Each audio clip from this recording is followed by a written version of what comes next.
Hi guys, welcome to ஸ்நேகம் இல்லம்.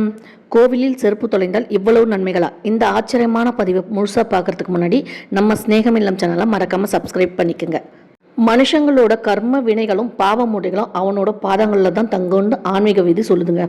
அதனால தான் கோவிலில் நம்ம செருப்பு தொலைஞ்சா நம்ம தீய கர்ம வினைகளும் பாவங்களும் நம்மளை விட்டு நீங்குதுன்னு அர்த்தம்.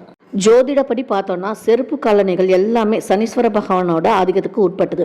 அதனால் கோவிலில் செருப்பு தொலைஞ்சா நமக்கு இருக்கிற 7 சனி இல்லைன்னா அஷ்டம சனியோட வீரியமும் தாக்கமும் பெருமளவு குறையும்னு சொல்கிறாங்க.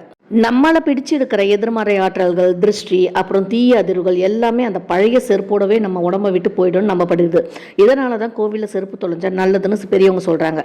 நமக்கு வரவிருந்த பெரிய விபத்துக்கள், கடுமையான நோய்கள் இல்லைன்னா பேராபத்துக்கள் எல்லாமே இந்த செருப்பு தொலைகிற சின்ன பொருள் இழப்போடு சுபமாக முடிஞ்சிடும். பெரிய கண்டங்கள் கூட இதனால் தப்பிச்சிடும்னு ஆன்மீகத்தில் நம்பப்படுகிறது.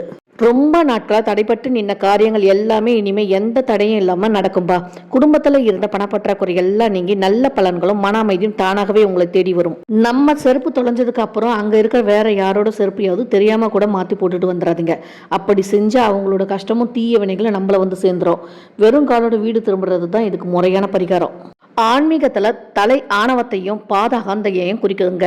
அதனால கோயிலில் நம்ம செருப்பு தொலைஞ்சிச்சுன்னா நம்ம கிட்டே இருக்கிற அகங்காரம், கர்வம், அப்புறம் நான் என்கிற அந்த ஈகோ எல்லாமே நம்மளை விட்டு அழிய போகுதுன்னு அர்த்தம். முன்னோர்களோட சாபம் இல்லைன்னா பித்ருதோஷத்தால் குடும்பத்தில் தொடர் கஷ்டங்கள் இருந்தால் கோவிலில் செருப்பு தொலையும் பொழுது அந்த தோஷத்தோட வீரியம் குறையுதுங்க. இதனால் முன்னோர்களோட ஆசீர்வாதமும் சரி, குலதெய்வத்தோட அருளும் சரி நமக்கு முழுமையாக கிடைக்கும். அதனால் இனிமேட்டு கோவிலில் செருப்பு தொலைஞ்சா ஐயோ செருப்பு போச்சேன்னு யாரும் கவலைப்படாதீங்க. அது உங்கள் கர்ம வினையே உங்களை விட்டு போனதான் நினச்சி ரொம்ப சந்தோஷப்படுங்க.